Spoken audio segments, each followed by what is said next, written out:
Daptime, a time dedicated to applying principles that invigorate, motivate, and elevate. Daptime, a time where dope, adventurous people think individually to mutually empower.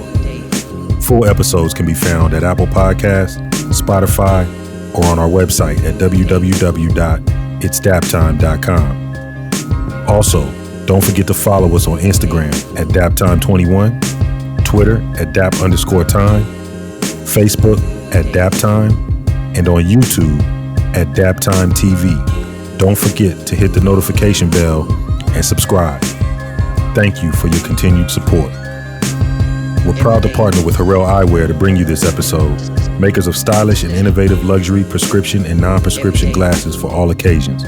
For more information, visit the partner link on our website or go direct to www.harrelleyewear.com. Harrell Eyewear, never lose your identity. It's time.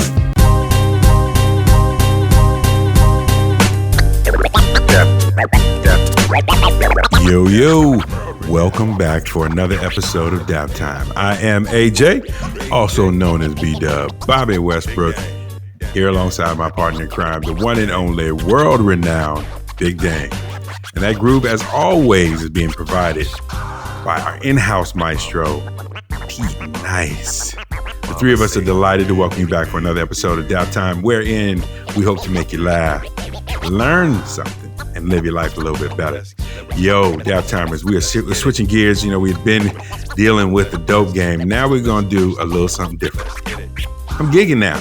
Got me a side hustle. We're going to talk about the value of side hustles and the craze that it is having on this entire world, and a way to get extra money in your pocket. So with that, it is now time to relax your spine, activate your mind. Let's get it. What's up, Big Dang? What's going on, bro? You know, I'm in my groove, man. I'm in my groove. That's good, man. Groove is good, man. The groove is good. How you feeling today? Man, I'm getting my boogie on, man, today. I'm feeling it. I'm feeling it, man. I'm feeling it. It's been a good day, man. Been a good day. Really? I'm glad to hear that. I'm glad to hear that. Shoulder shrugs. Yeah. Now, did the start of the tournament have anything to do with your day being a good one? You know, it's one of those things where it's been balanced all the way around. You know, the tournament started. Got to give a shout out to my baby girl's her birthday. Happy today. Birthday. So Sugar that foot. Was, yeah, you know, that's a beautiful thing. It's tough to see her getting older, but it's just a beautiful thing. Yeah, man, it's just a good day all the way around, man. So gotta love that. Yeah, it was a blessing. It was a blessing, you know. Big shout out to the one and only Sugarfoot, dedicating this show to you, one time, you and only you, for the gold shoes at the Olympics one day. Right. Big Dang, in light of the tournament, you know, there's the basketball theme. One of the things I thought about is, you know, these kids are living their dream. In fact, today, kicking off the tournaments, a few of the play-in games, Drexel and Wichita State, I caught that. It looked early like Wichita State was just going to run away with it, and that Drexel couldn't even beat a junior high squad. Mm-hmm. I'm sorry, not Drexel, Drake in Wichita State. And next thing you know, Drake pulls the miracle comeback and by 1 point wins this game. It was very exciting, but it gets the blood rushing. You know, what it made me think about is these kids are living their dream, right? But a lot of great basketball players are just neighborhood all-stars. They are local heroes. They are regional, legendary names. I mean, not, you know, like the greats of the game know them and have stories related to them, and yet they never make it out. Right? They never get to that next level of fame. I want to throw at you. What do you think, number one, is about those people that we don't have a way to enshrine them, that they never get their full value? Those stories, you know, what do you think about those? I think they get enshrined, you know, in street folklore, so to speak. You know what I mean? That's where they get enshrined at. They don't get enshrined on the bigger levels, simply because they're not making money for the system. They don't, you know, if you don't make it to that level, you're not making money for them. So of course they're not going to put you in their Hall of Fame or whatnot. But you know, if you're out there, you know who they are, you know, and you see them and you respect what they've done. I know just in your neck of the woods, there's a pretty big, there's quite a few of them, I'm sure, but I know there's one that I hear about all the way over here on the East Coast from back in the day that could jump out of the gym. You know what I mean? And even the pros will talk about him. But for whatever reasons, he didn't. Didn't go the NBA route, but still a legend in his own right. I mean, talent is talent, and I think for people that really do it, they respect talent. So, they're the ones that's going to respect when they see talent, they know what it is, and you can only respect it. It's funny, I did some digging, and I definitely think there's stuff we can do, and we will do over on Daptime Sports, which again, Daptimers, keep your ear to the street. We are going to be launching Daptime Sports here in just a couple of weeks, and you'll want to take that in as well. But I think, this is one of those topics, man, that we can dig into some more, because I looked at some of the stats of like what is known as the top 10 all-time legends of street ball. Mm-hmm. And the first thing that jumped out to me was quotes from Kareem, Dr. J, Elgin Baylor, like all these, NBA Hall of Fame players about these street players. Mm-hmm. And then the stories of some of their feats that tease you, like, wait a minute. I tripped off of Kobe doing 81. Wait a minute, who scored 81 on Kobe? Like, those kinds of stories, right?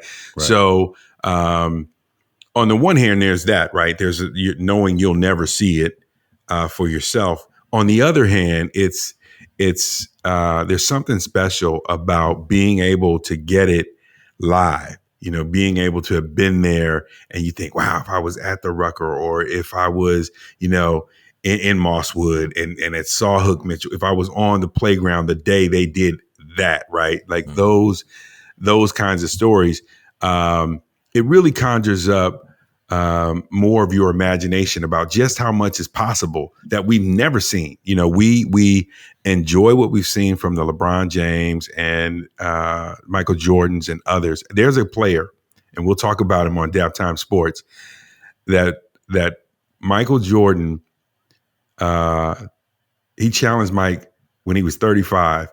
Mm-hmm. He was 35, Mike was 30, whatever. And he was like, hey, man, I play you one-on-one. And Mike said, nah, you ain't getting me like that.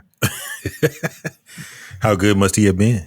Exactly. Must he have been? Yeah. Exactly. So definitely, something that intrigues the mind. What's interesting about that, though, man? It's almost like, I think we need that, though. I think we need that population. Not to go too in depth. I know we're going to save a lot of this for some other stuff, but we need that population of guy. I want everybody to get paid, but we need that era where only certain people were there. Only certain people saw it. You just got to take our word for it. If you missed it, you did miss it. But we have to have that urban legend, because it's almost like this, right? In the middle of the jungle, there's certain fables that you're told about what lions do, how animals interact. I'm not comparing anybody to an animal, but how, certain things that, the gorillas have certain feats of strength, certain things that gorillas can do that you don't see in the zoo. That's the only place you see a gorilla, unless you're on a safari or something. But, there's people who trek into the woods and take their cameras and camp out for days, like sneaking up on wildlife to catch it in its natural habitat, to capture these moments. And you only see it in a magazine, or you hear about it on a TV show. And that's what it's almost like. Like, if you weren't at the Rucker at this particular time, you just didn't see it. You just missed it. If you weren't out, if you didn't see Hook Mitchell jump outside of the gym, you know what I mean? You just didn't see it. You know what I mean? Right. And that's cool. And I think you need that. But I think the cool thing is the fact that the players, the pro players, they're humble enough to say, look, yeah, I know I scored 81. I know I did this, I did that. But look, every head must bow, every tongue must confess. I know what I saw, and that guy has it. You know what I mean? So, yeah, I think we need that.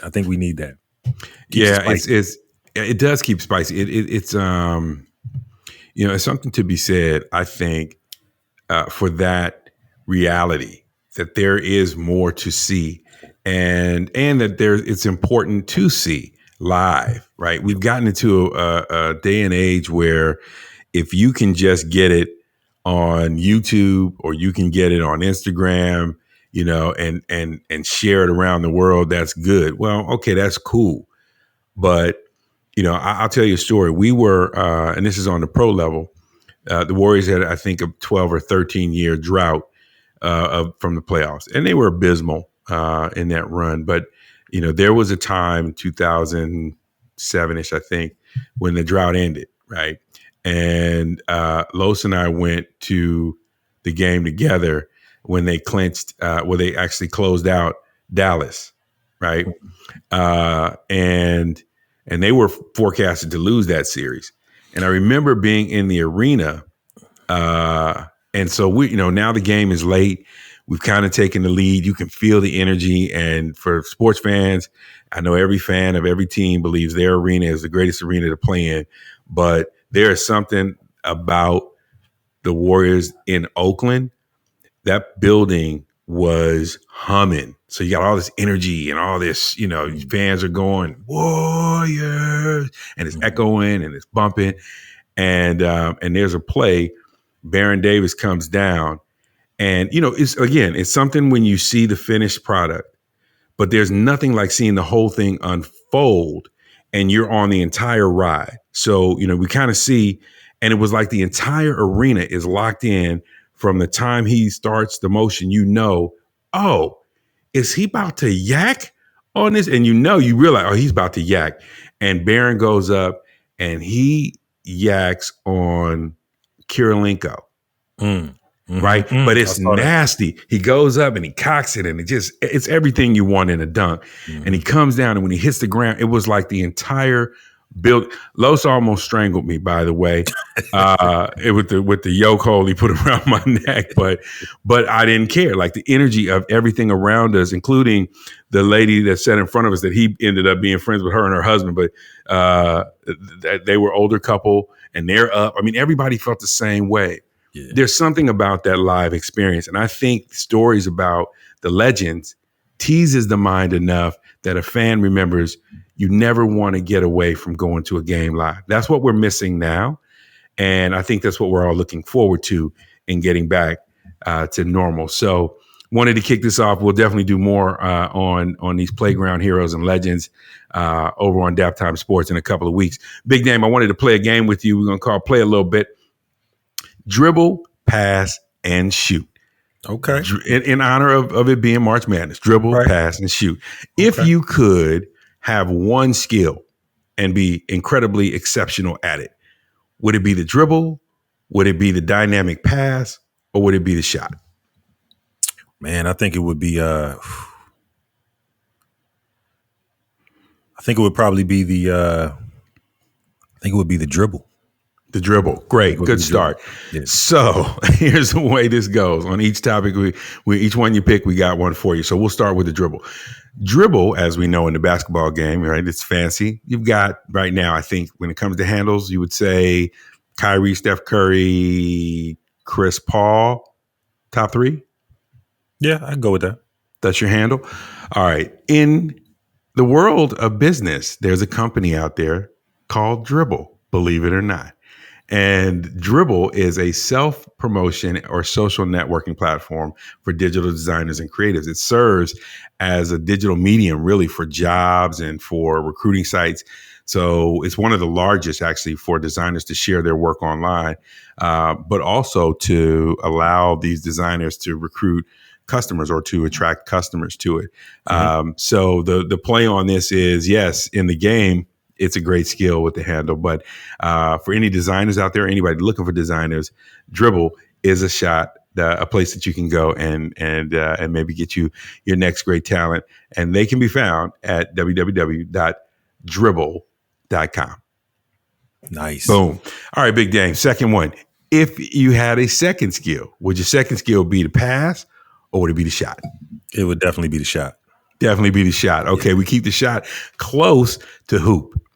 Raymond Lewis. Ever heard that name? No. Raymond Lewis. Okay, so Raymond Lewis is considered the number one playground legend of all time. Really? He's ahead of Earl the GOAT Manigault, who Kareem Abdul says was the best player he saw ever. Right. But Raymond Lewis Jerry Tarkanian called him the greatest basketball player he ever saw. He was considered the best high school guard out of Southern California in the past 40 years. Only 6'1". He had superb handles. You talked about that dribble, so they go hand in hand, and was an intense competitor.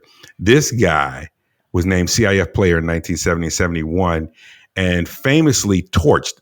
The quote is famously torched. Torch. That means he lit him up.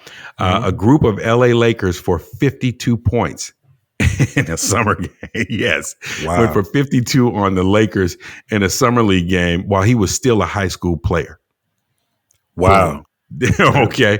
Yeah. And so he chose to go to Cal State LA, where he scored, get this, 73 points against UC Santa Barbara as a freshman. Wow. 18 years old. Yeah, exactly. He left Cal State LA after his sophomore season and then was drafted in the first round, 18th overall. Went to summer league and training camp with the Sixers. And then in a legendary scrimmage in Philly, he dropped 60 on Doug Collins, the coach and Hall of Famer. Yes.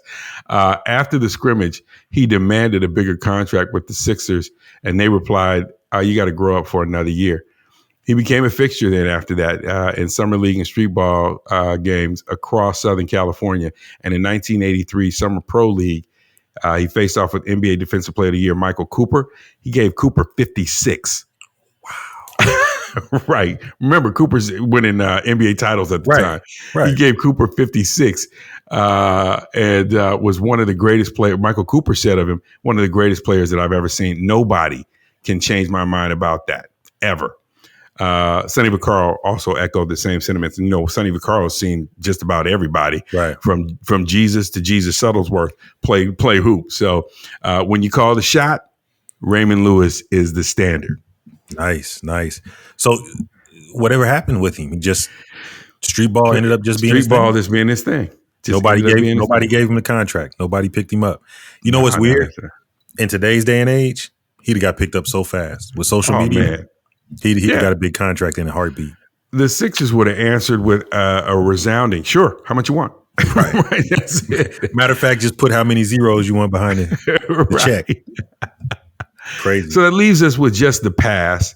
And the pass is which I think when it comes to amazing things, right, about the game, you know, I've seen handles that capture the imagination for sure. I've seen shots that capture the imagination. I mean, just take you in other places. But it's the pass. It's the magic of the pass, no pun intended for Magic Johnson, one of the greatest passers of all time. But it's the magic of the pass that I think really brings it all together, right? Love that part of the game. In business today, there's a company called Pass Gallery. Right. Pass Gallery is called essentially passion portraits is what they specialize in. And this is really a cool thing. I love this when I read about it, Big Dan. Passion portraits are portraits around things in life that really have deeper meaning. The birth of a child, a wedding, a moment of transition, celebrating the life of someone you lost, etc. Welcoming home a loved one from tour of duty service and extended time away from the family. So a passion portrait shoot is just that. It's giving away a session, a photo session to encourage and bless someone else. They believe that little acts like this can change the world. So it's an opportunity for people who are photographers to upload their passion photo shoots and share them with others who are looking to get inspiration. Funny to me is that that's what a pass is, right? You have a moment with the rock, but you want to share the success of that offensive possession with someone else. So I thought these were really, really cool things, right? Dribble, pass, and shoot. That's how we play a little bit this afternoon and evening. What you think about that, Big Dan? Nice, man. We did all right? I like it. We did all right? Like okay, cool. Want to spotlight for National Women's History and Nutrition this month, Big Dan. You know, we've talked about every angle of this, right? We've talked about historical accomplishments. We've talked about the youth that are doing it in our last episode. But you know the thing we haven't talked about? The activists, women who have real power and influence. in the area of nutrition. And when you think about what they're up against, they're kind of on the front lines when it comes to fighting for our health and nutritional value in foods. So at number 13 on this list of comprehensive voices, this woman stood out to me, Vani Hari. Vani Hari, Vanihari.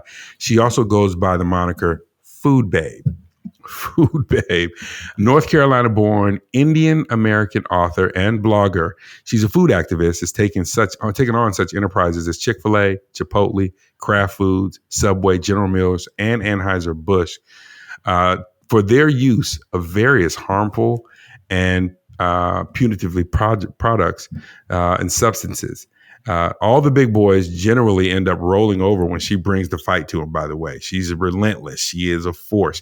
And she's recognized right now as one of the most influential voices fighting on our behalf to ensure that the companies, the big boys, not the little ones, the big boys are more responsible in what they put on the shelves. So I thought it would be great if we celebrate Vani Hari today as our nutrition and women's spotlight. Nice. Congrats, Vani. Bravo, Vani Hari. Moving right along, Big Dan, we want to keep it live and introducing a very exciting topic to me. We had talked about, we're gigging now, got me a side hustle. Side hustles. This gigging mentality, which is becoming a completely new genre for people now to get employment, it's taking off. It is taking off. What are your thoughts about it in general, about the side hustle game? Because it's definitely changed over years. Always been there, but now it's become popular. I think it's great. I think it's necessary, but I definitely think it's great nowadays. I think one, of course, with the pandemic, people have a lot more time. A lot of people are working from home. A lot of people are quarantining home, whatever. So people have just had a lot more time on their hands. Also, with technology today, a side hustle used to mean go get another job. That's all, you know what I mean? Or maybe make something. But now with technology, there's so many more, options and alternatives of things that you can do to generate some money. So I think it's awesome. I think it's awesome that that more people are jumping on board. What do you think? Do you think that there's a risk that people are also, and it's just a two-part question. Do you think that one, there's a risk that people are shortchanging their primary employer? And what do you think about that from an ethical standpoint? That's almost a trick question. I do think there is that risk. But I also think there has been a risk for a long time of the employer shortchanging the employee. You know what I mean? That's just my personal view. That's a dameism right there for you. Dameism. Dameism. But trademark. But yeah, I definitely think there's a risk of that. But again, I think ethically, you need to take care of what you agree to take care of. But if you can find a way to put a little more time and energy into what's giving you a little more satisfaction, as long as you're taking care of what you agreed to take care of, by all means, go for it. But do you think, okay, so we know, most people are about their side hustle initially because I want a little extra money, right? So it starts off, got to save for vacation, got to save for college, got to save for whatever, right? Or got to get out of debt, right? There's something that moves them to want to start the side hustle. Mm-hmm. But it's easy, I think, to move into the realm of, man, I'm almost making as much, if not more than. And if I put a little more into this, I could get this much more. Or I don't only save for vacation, I can also do the college, or vice versa. And so I think it's easy to start weighing what you choose to do by the money that you get from it. And that's the part, you're starting to make decisions like, I could let this wait till tomorrow. Right. Job, right? Right. Right. I don't need to do this today. They don't need this by 5 o'clock today. Right. As long as they get it by 2 tomorrow, they'll be okay. Right. Yeah. I dig that. Here's my thought behind that because I hear exactly what you're saying. People are going to get, especially if you're already kind of not feeling the job you're on. Now I'm working for myself, right? I'm doing my own thing. So it's like, man, if I do put a little more energy in, I can tell these people where they can go and I can do my own thing, right? That's kind of the vibe. So, but here's the thing. I've heard it said that a millionaire has a minimum of 7 streams of income, right? So that means if you want to be a millionaire, just based on the numbers, you probably need to have a minimum of 7 different ways money is coming in. So if that's the case, why not look at your job you currently have, even though you may not like it, as a stream, which it is, and then now this new side hustle, that's another stream. So instead of looking at it like, well, I can just put a little more energy into this one job and dip on this one, instead just look at it like, well, now I only need 5 more streams. Mm-hmm. And I'm on my way to being a millionaire. You know what I mean? You could look at it like that, and maybe that'll inspire you, motivate you to put to maintain what you have, because you're not going to feel like that every day. Maintain what you have, and then continue to work on the new thing you're working on, and then you never know what'll happen. But I think a lot of times we find a nice new shiny nickel, and it's like, let me throw this old dusty nickel away, and it's like, it's still a nickel. You know what I mean? So Right. you still have to leverage it, for the long term, whatever your long term goal is.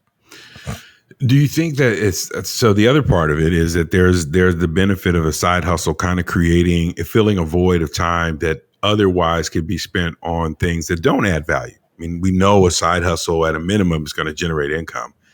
Do you think a side hustle is essential to a healthy, balanced life? I mean, it depends on what you're trying to get out of life, really. I mean, to me, I think it's essential because I like to do things with the family, and I think without a side hustle, I don't know that I'll be able to do the different things that I want to do. So I think for me it's essential. But you got to be smart too, because if your side hustle is netting you, $10 a week, you got to wonder, is time with the family more valuable than this $10 a week? So I mean, it's really it's really all on an individual basis. You know what I mean? So to me, it's definitely necessary, I think. What do you think is better? One job that gives you all the income to address those things that maybe motivate most people to get a side hustle, or the side hustle, which gives you an opportunity to get that money, but perhaps challenges you in other ways to address, I mean, like let's say the one job, you spend the same amount of time away from the family, but it's one job. Mm-hmm. Or you could have a side hustle that absorbs that same amount of time. Mm-hmm. Which do you think you get more out of? Making the same amount of money. Take money out of it. Right. Definitely the side hustle, I think, because you build in different areas of yourself that the job, the traditional job that you go to, it's kind of, some of it is just push play, right? You wake up in the morning and it's like, it's just push play. Certain things are just inevitable. Your desk is there, the doors are open, your badge works, whatever the case may be, hopefully. And then it's just a matter of you just doing your job. It's repetitive. It's the same thing every day.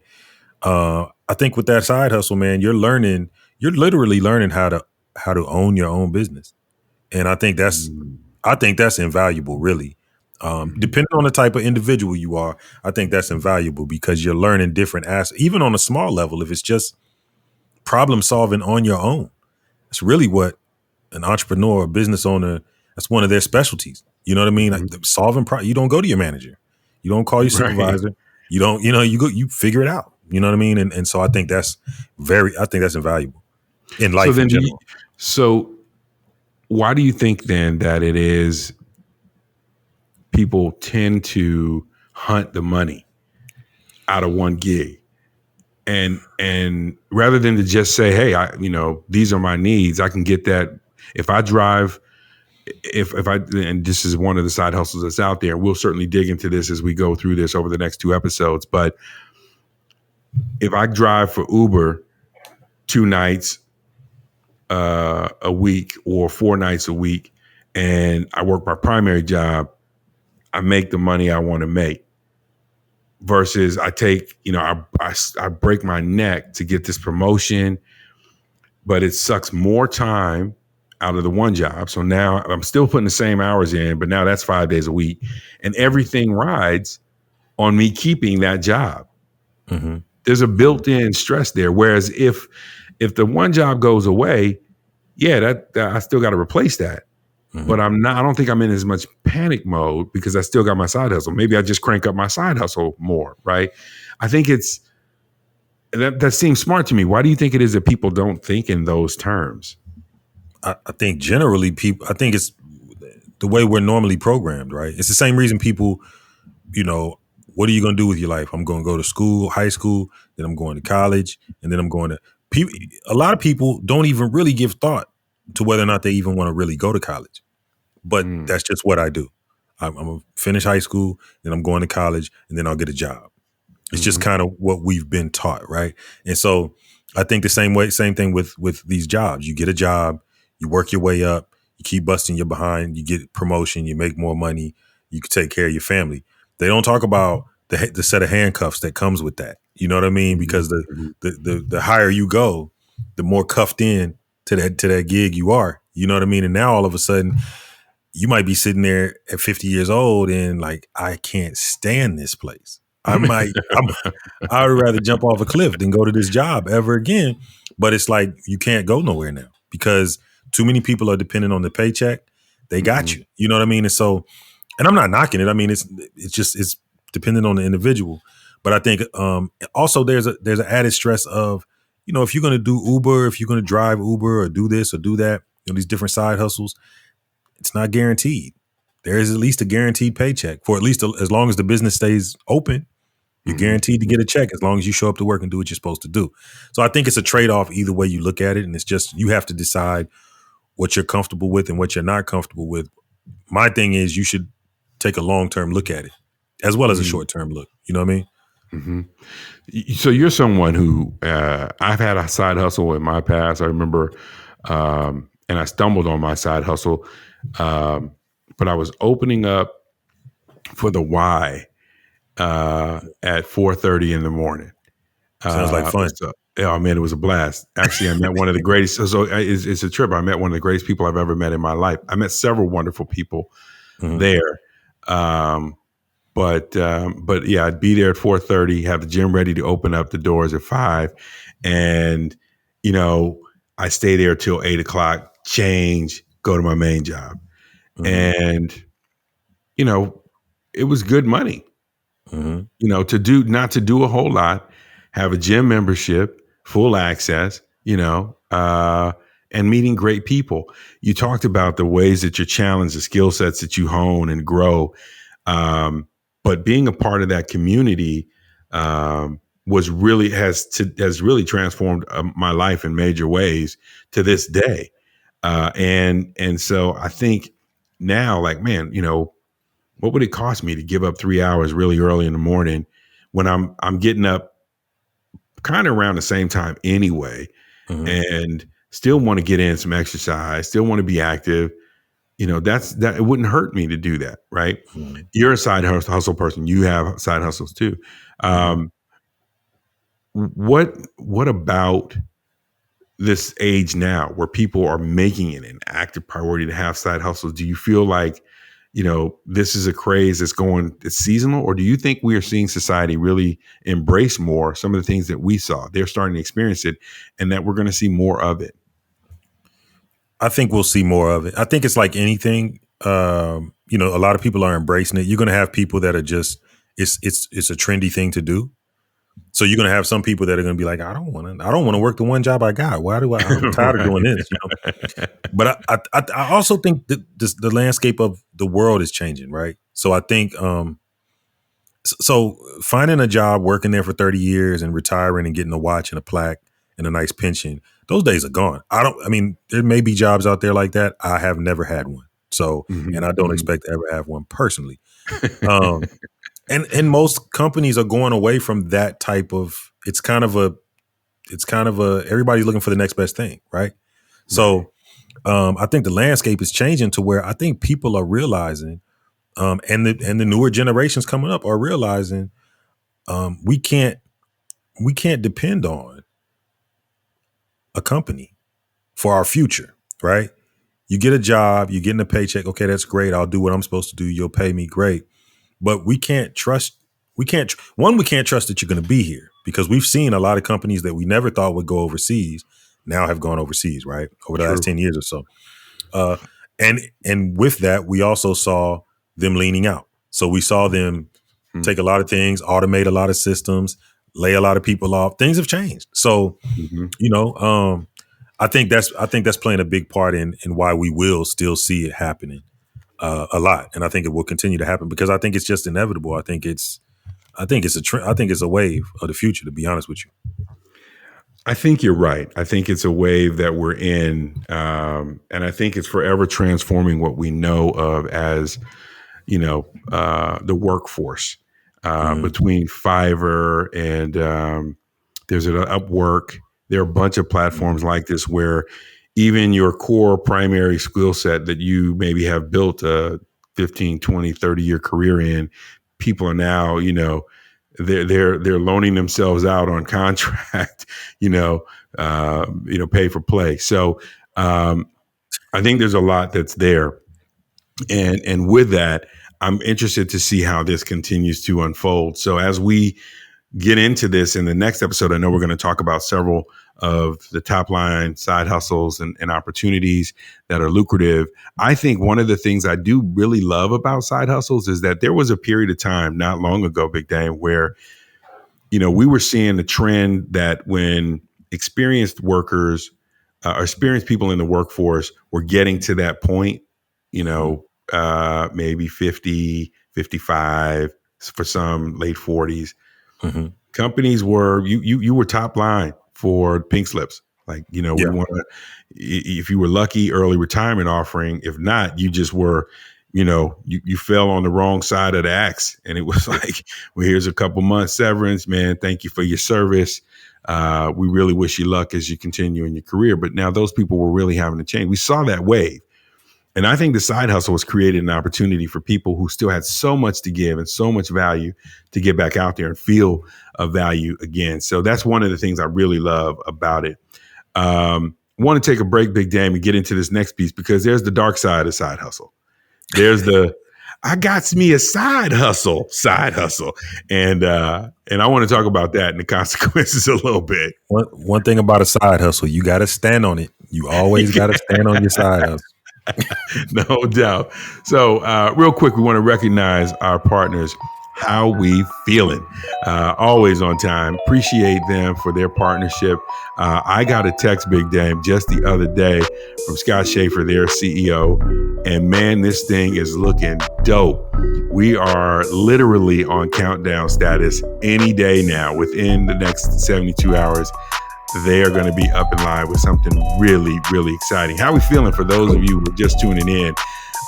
They are a platform for authentic journeys online. And again, as corny as that might sound to you, authentic journey, maybe it's too touchy-feely.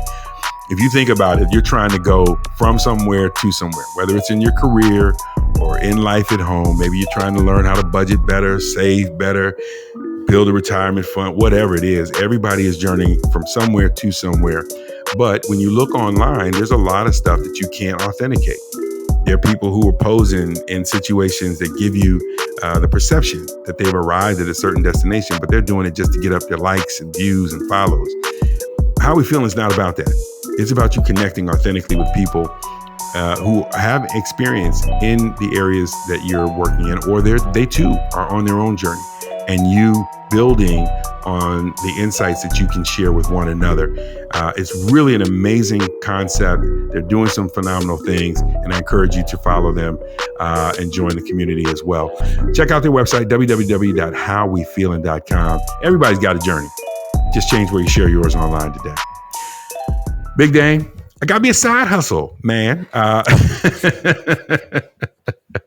So we just spent a few minutes talking up the altruistic and touchy-feely amazing aspects of a side hustle. Right. I read this story that shocked me. One of the famous side hustles that has become super popular is tied to social media. People are doing all kind of stuff, right? Let me take pictures of the parks I went to and build a following, and or let me blog about something, whatever. Well, fans only is another area where people are scooping up money by the boatloads. And this story, a mother of 3 young boys has her children expelled. She doesn't have, but her children end up being expelled from school because of her side hustle, which was a fans only page that is generating $150,000 a month in income. So my first question to you is mom going too far, or is the school going too far? Well, now there's a couple different dames that I'm gonna throw at you right here. So personal, I wouldn't want. Yeah, she's going too far in my personal opinion. Mom is right. I wouldn't want my kids reared by a woman who was putting them on the bus and then running back inside to, Do get down with the get down. Yeah, put it down for the demonstration for the OnlyFans, So I wouldn't want that for mine but that's me. That's my personal opinion. The last time I checked, OnlyFans was legal. It is legal. It is. If she has done her paperwork and whatever she needs to do to be legal within that business, I she's not breaking the law. Now, the only thing is this, if I remember the story correctly, this was like a private type school. So yes, it's Catholic school. Catholic school. Okay. So, which doesn't make it above reproach. I know. I mean, this material is just getting better and better. So here's the thing. Like, if there's some rules within the bylaws of the school that state, this type of behavior, blah, blah, blah, is, prohibited. If you participate in this type of behavior, your children are not welcome at this school, something to that effect, then okay, then the school's not going too far if it's in their rules. If it's not in their rules, I don't see where the school has a leg to stand on. So in an email that the school sent to the mother, and we sourced this from the local news station that had sourced it originally from the school. They said to the mother, "Your apparent quest for high-profile controversy in support of your adult website is in direct conflict with what we hope to impart to our students, and is directly opposed to the policies that are laid out in our parent-student handbook." Okay, so parent quest. Is she hitting up the dads? No, her apparent quest. Oh, apparent quest. Okay, yeah, no, gotcha. That would be crazy. Like, I was tripping for a minute. Only to the fathers. Right. Like she's at the basketball game with a sign in the stands. Follow me. Do the wave. Wow, that was crazy. So they said her apparent quest is against the standards. It's against the standards they're aiming for, and against the policies they've laid out. So that's what they now. Who knows? I mean, I don't know what you point to, because I'm pretty sure when you wrote the handbook, you just said, "And now, mom and dad, you cannot be involved in X activity." So I don't know if they can really stand on that, but Yeah, see, that's interesting, man. I would love to read their handbook, because depending on what the handbook says, I mean, it sounds like they're basically saying, it was kind of inferred, right, and we kind of want to show these particular examples and promote these particular principles and whatnot. And you have to know this does not fall in line with what we're trying to promote. If that's what they're saying, they still don't have a leg to stand on. And I think what's to stop, because at that point, they can come in your house for anything and that they don't agree with, Granted, if it's a private school, they can do that. They do have it, because you can go, because you pay to go there. So you can go somewhere else and that promotes that and pay to go there. You know what I mean? So I get that as well. But it's like I think too much time and energy is being put into, so you punish the kids, right? Because that's who's ultimately being punished, Right. is the Right. kids. So that's kind of my issue. Like, okay, have a conversation with the mother, maybe find out what's going on, whatever you need to do. But so you just punish the kids based on their mother's job. Let me ask you this: if the mother worked for a established adult filmmaking company, Mm-hmm. would it be any difference? Do you think, or should there be any difference in their response? And to me, that's the iffy part, right? Because you don't know. I mean, I think it still depends on how out she's living. Like with a fans only page, you're living out, right? It's like you can get. I mean, you. It's easier for you to access that, I think, than if she's working for an established film company. And I mean, I don't walk around see their ads. I don't. Again, it's tricky, but I think if they knew that, wow, Miss Johnson is a star for Booty Up Films, then perhaps they would still send her a note, right? But I don't know. And the other side of it is, to me, if it was the dad, because apparently dad's in the house. Really? This is, see, I thought that would get your attention. This is not a single mom, bro. This is not Okay. a single mom who's struggling to make ends meet. Pops is at the house grilling while she's in the house, fans only. Okay. So, wow. Okay. So here's the interesting thing though about that. So you say it depends on how out she is, because here's the deal. Look, I'll be honest. I was a young boy at one time, right? Back in our day, it was somebody found a stash. Somebody's uncle had a stash or something.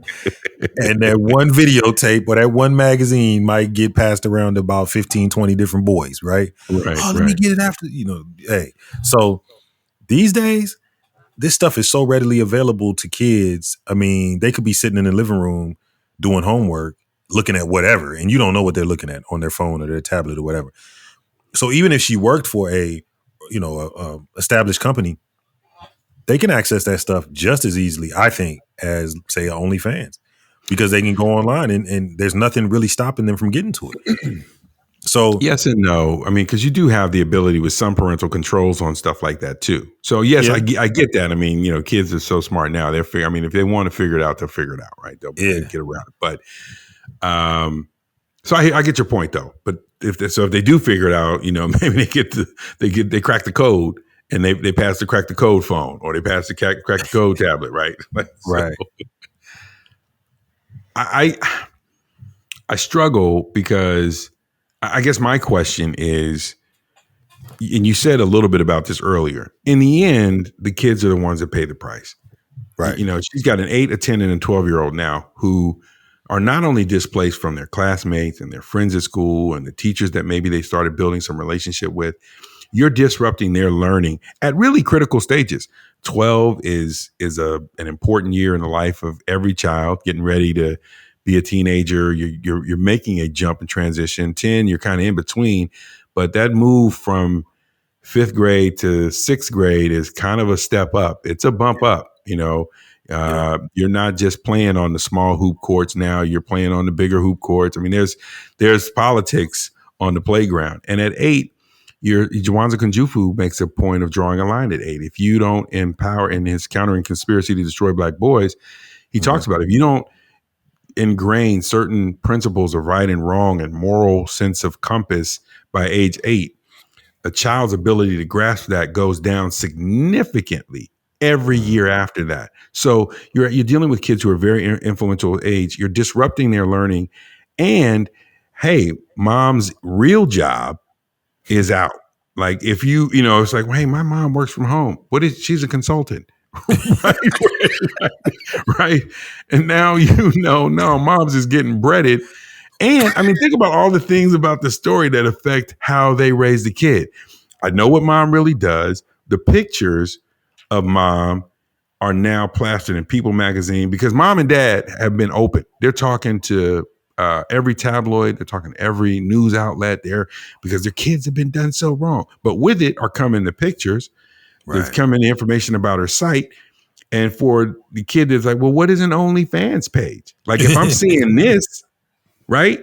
If I'm seeing, if they're showing me this, you mean there's more? Right. And kids are cruel.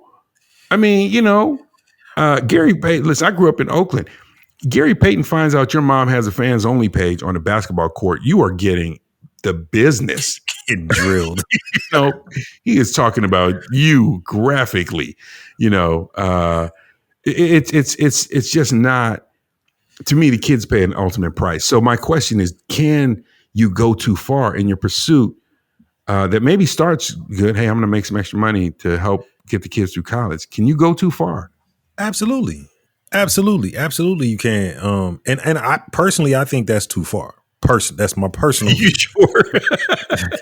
Man, yeah. And when you said dad was in the house, that's what got me, because I'm like, yeah, I personally, that's way too far. But the initial question was, did the school go too far? And in that situation, I would have to say possibly. If they don't have legal rights, if they don't have bylaws written to cover that, they went too far. Because here's the thing. The school's job is just to educate the children, right? Mm-hmm. The parents' job is to raise them. Whether the school lets the kids come or not, they still dealing with these parents who technically have not broken any laws, right? They might have broken a moral law in my in my estimation, and probably yours too. But we can't uphold that. It's not our place, and that's all I'm saying. Like, a lot of times, I think in society today, we either want to control every aspect of society, but then we don't want anybody to control us. You know what I mean? So it's like we want it both ways, and I think we have to learn. Personally, I think we have to learn how to separate the two, right? So I think I have to understand that I share this space that is called the world with a lot of people who might not think like me. That's okay. You know what I mean? I don't mind, if my kid goes to school with the kid whose mom has a page, an OnlyFans page, okay? That's no different than me going to my kid going to school with a kid whose mom might be on dope. You know what I'm saying? Or might sell dope. You know what I mean? Or, right. whatever. I mean, although she's breaking the law and the OnlyFans chick is not breaking the law, but both of them morally, in my opinion, are out for my kids. You see what I'm saying? So I have to figure out how to navigate my kids through that, because as they grow, that's what they're going to have to deal with. You know what I mean? So I don't really, when I look at that situation, I'm not overly against her doing what she does, because that's her choice. You know what I mean? But the school, on the other hand, I hope they got something written down, because they might have a big lawsuit coming their way. Well, here's the thing that's interesting, and a couple of things we talked about that came to mind when I looked at this story. One, we talked about how America as a whole is a business, right? And that is the moral. That is one of the the moral guiding rods now, is what's the business implications of the decision I make, and which is sad, because in this case, you're thinking about educators who, if you look at this equation on paper, you say, all right, well, based on the information I now have, I know what kind of environment these kids are going home to. Right. But I also know what kind of environment we're trying to provide for them. And we say it in our email, right? It is, we hope to, the values we hope to impart as a result of so we know what kind of environment we provide. Rather than to continue giving them the security of that environment and place that a premium on that, they go first to the books. And 6 or 10 families came and said, we're no longer going to pay the $5,000 or $10,000 per student per child that we have in here. So it just if it's 10 of them and they each are paying $5,000, okay, well, that's 50 grand going out the door. Right.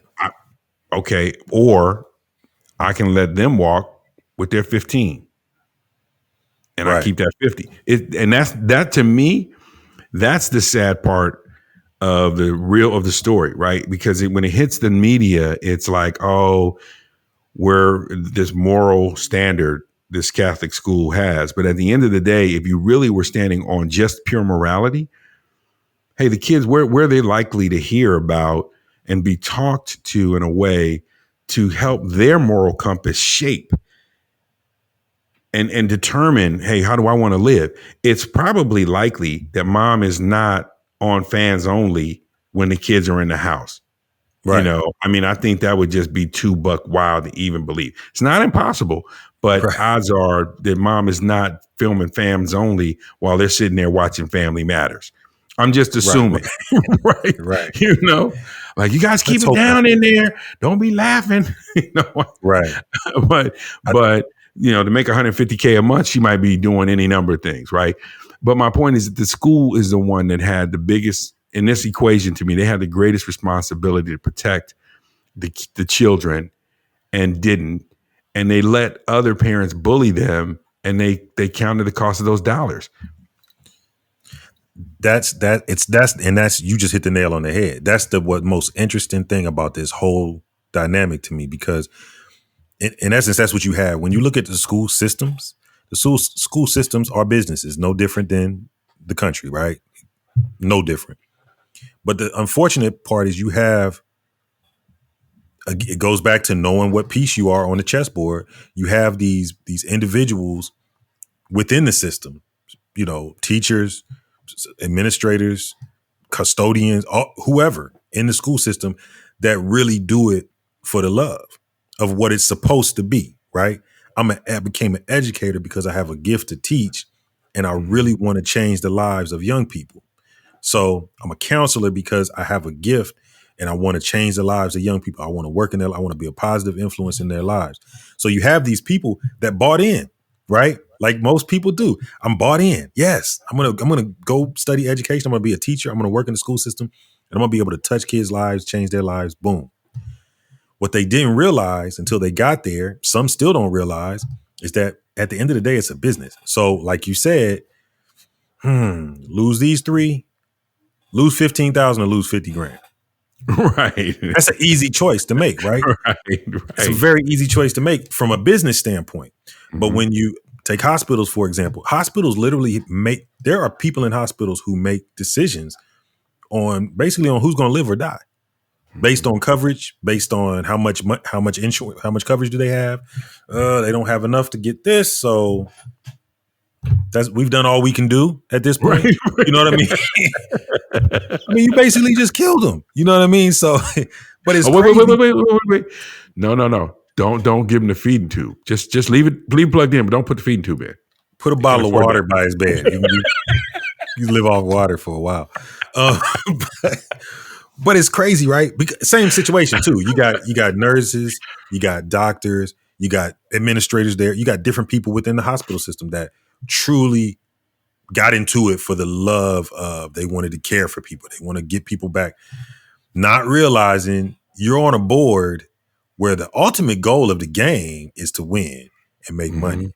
Mm-hmm. And at the end of the day, the queen of that board is going to make the decision, money over bodies. I've always said school and hospitals is two places that you cannot run. You can't just run it like a regular business. You know what I mean? You can't just run it like any old regular business, because it's not just about the bottom line. And in business, it's just about the bottom line. Unfortunately, that's how it's run.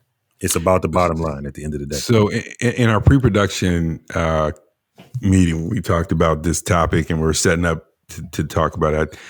We talked about the article that talked about, it framed the heading, "A group of Karens gets, moms, kids kicked out of school," right? And several things about it fascinated me. One, mom is the one because she's got the fans only. I had to dig to find an article that really talked about dad even being in the house, right? Mm-hmm. and him being vocal about this at all. So it's like the onus is on mom. She's the one that's responsible. So school puts it on mom. All the articles put it on mom. No responsibility on dad. We talked about headship and leadership in our family series. So I think that's just a whole twisted thing.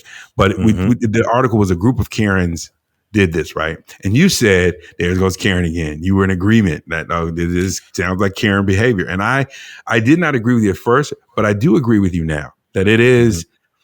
And I think there's some value in changing the narrative around Karen just being this person who only gets nosy and goes outside of her way to be disruptive to the lives of others when it involves racial issues or some, I think you said it best.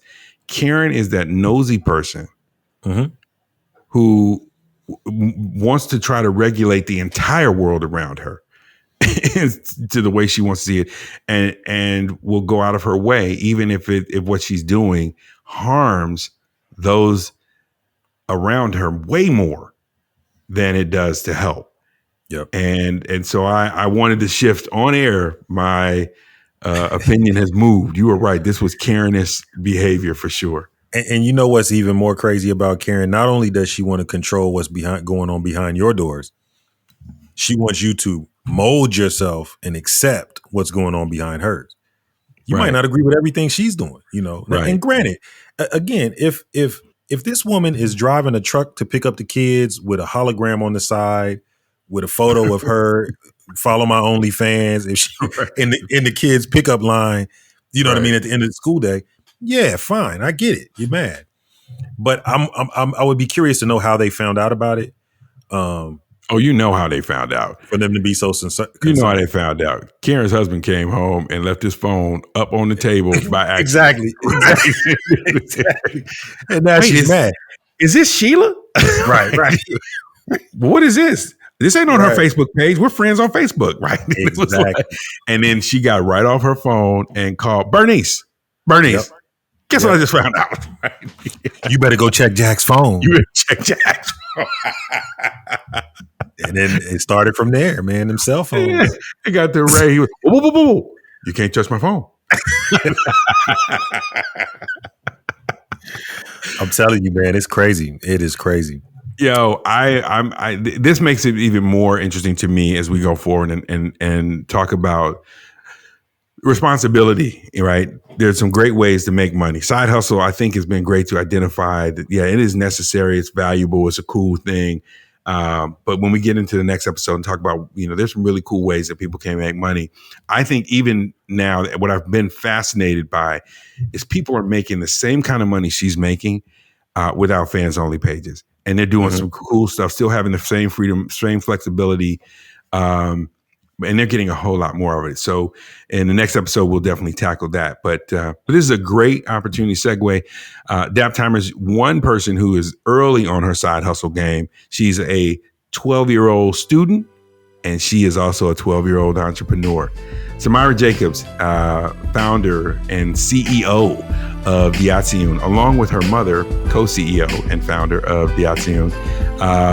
They started this bath and beauty line. If you've been following us for a while, you're with us, we have been talking them up. But their products are amazing. All organic, all natural, no synthetic oils, no chemicals. Everything is just natural and organic and full of love. And what's really cool is that she's taking the time to create these awesome designs.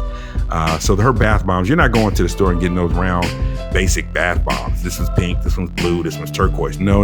You're getting donuts, malts, sugar scrubs, or amazing flavors and organic oils. I mean, just really thoughtful, creative, and lovingly produced. Visit their website, www.diatsiun.com. Take a look at what's in her catalog. Everything's under $10, and her customer service and personal touch is remarkable. It's amazing to see a 12-year-old entrepreneur doing this well with this much thoughtfulness around her business this early in her career. So support her, follow her, like her. She's on Instagram and Facebook as well. Daptime 2R1. Big Dame, great time for some Dap DNA, a Dame's nugget of affirmation. I know you got something for us. So let's go. Yes, sir. Welcome to the principal's office. You probably used to the principal's office being associated with trouble, but This principal's office is a little different. In this office, we look at life's principles and see if they can hopefully move us to a higher elevation and vibration. So without further ado, this principle actually fits with the conversation we had today really well. But it is, you're not the author or the finisher, but a willing participant. You're not the author or the finisher, but you are a willing participant. You know, a lot of times when we go through life, everybody has their way of being or their set of morals or their set of values. And that's great. That's fine. But all too often, we tend to forget that our values and our thoughts are not the only thoughts and values among us. Right. So, you know, as we go out into the world, to our jobs, to school, whatever the case may be, we're going to have to share space with people who don't look like us, don't think like us, don't eat what we eat, you know, things of that nature. And we always have to be mindful of the fact that at the end of the day, none of us created ourselves, right? We were all put here. We were all created, right? And so none of us have the power to, none of us know how our story is going to end until it happens, right? Right now, I'm still living. I don't know about you, but I don't know how mine's going to end until it ends. So at the end of the day, I didn't author this story and I'm not the finisher of this story, but at the same time, I'm responsible for every step along the way. It's often said that when somebody passes, there's the date they were born, then there's a dash, and then there's the date that they transition. It's often said that dash should stand for a life well lived. Well, if you remember that you're a willing participant and don't get caught up in who's doing what, why they're doing what, why are they allowing her kids to stay here? Why are her kids at our school when she does this and she does that? You don't know what her story is. You don't know what's going on in the meantime. You don't know how her story is going to end. So, you know, it's more important that we take the onus on ourselves to make sure that we're taking the proper steps in our own life to be willing participants in every opportunity that we have to both build our own selves and build those around us. So if we do that, I think we'll get an expected end. I'm pretty sure we'll get an expected end. But we're not the author, you're not the finisher, but you are a willing participant. Don't forget to participate. Whoa, Big Dame with another mic drop moment. Hey man, that is a fiery, dope principle. Definitely got to do something with that. As always, Big Dame, I appreciate the conversation. I appreciate your insights and that Dap DNA. Mwah. Magnifique. Pete Nice, always on time. The groove was steady and didn't miss a groove. But the three of us would not even come close to valuing this moment were it not for you, the listeners, being a part of the conversation and participating. Whether you're connecting with us on iTunes, on Apple Tunes, or on Spotify, or on our YouTube page, be sure to like, subscribe, and follow. If you're on YouTube, definitely subscribe, hit that notification bell. You can catch everything that we're putting up there when we drop it, and share it. Share with 10 people. 10. Get 10 people on board. We're building a movement of people who want to laugh more, learn something together, and live life better, infecting and affecting the communities around us with goodness. We'll leave you with this, as we always do. When you wake up in the morning, look in the mirror. There is your competition. We out. Peace.